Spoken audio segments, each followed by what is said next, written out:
కన్న తల్లి అంటే ఒకప్పుడు మాతృత్వానికి ఒక గొప్ప స్థానం ఉంది మన భారతదేశంలో. అవును. తల్లి అంటే ఎలాంటి త్యాగానికైనా వెనుదీయదు. ఎంత ధైర్యమైనా తన పిల్లల్ని రక్షించుకోవడానికి ఎంతటి పోరాటమైనా చేస్తుంది అని. అలాంటిది కన్న తల్లులే శత్రువులయ్యి ఆ ప్రేమించిన వాడి కోసం అని కన్న పిల్లల్ని ఎలా చంపుకోగలుగుతున్నారు అసలు? అది అంటే ఆ పాశవికత్వమో దాన్ని ఏమనాలో అర్థం కాదు. అది ఎలాంటి మనసు వాళ్ళని అలా ప్రేరేపిస్తోంది? దీనికి కారణం ఏంటి? అవతల లవరే నిన్ను ప్రేమించిన వాడే బాగుంది. కానీ వాడిని నమ్మి ఈ ముగ్గురు పిల్లల్ని చంపేసి వెళ్ళిపోతే వాడు ఎన్నాళ్ళు నిన్ను బాగా చూస్తాడన్న గ్యారంటీ ఉందా? ముగ్గురు పిల్లల్ని కని ఓ 10-15 ఏళ్ళు సంసారం చేసిన భర్త కంటే వాడు బాగా చూస్తాడు. నీకు ఎలా అనిపిస్తోంది?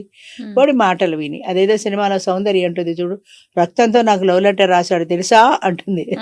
అది రక్తం కాదు, మాట చెప్ప ఏదో చెప్తాడు అలాగా. అంచేత అది ఎంతవరకు ఉంటుంది ఆ ప్రేమ? ముగ్గురు పిల్లలతో 30 ఏళ్ళు 15 ఏళ్ళు 10 ఏళ్ళు కలిసి సంసారం చేసిన భర్త కంటే వాడు ఎందుకు ఎక్కువ అవుతున్నాడు నీకు? వాడి మాటలు నమ్మి. ఈ మాటలు ఎన్నాళ్ళు ఉంటాయి నువ్వు వెళ్ళేదాకా?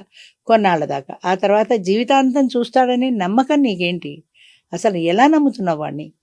అది లేదు, ఆలోచన అంటే లేదు. ఇప్పుడు ఆమెకు అలా అనిపించినా కూడా ఎవరైనా ఉంటే ఆగేది, కనీసం ముందే ఆగేది, అసలు రిలేషన్షిప్ ఆగేది. అవును.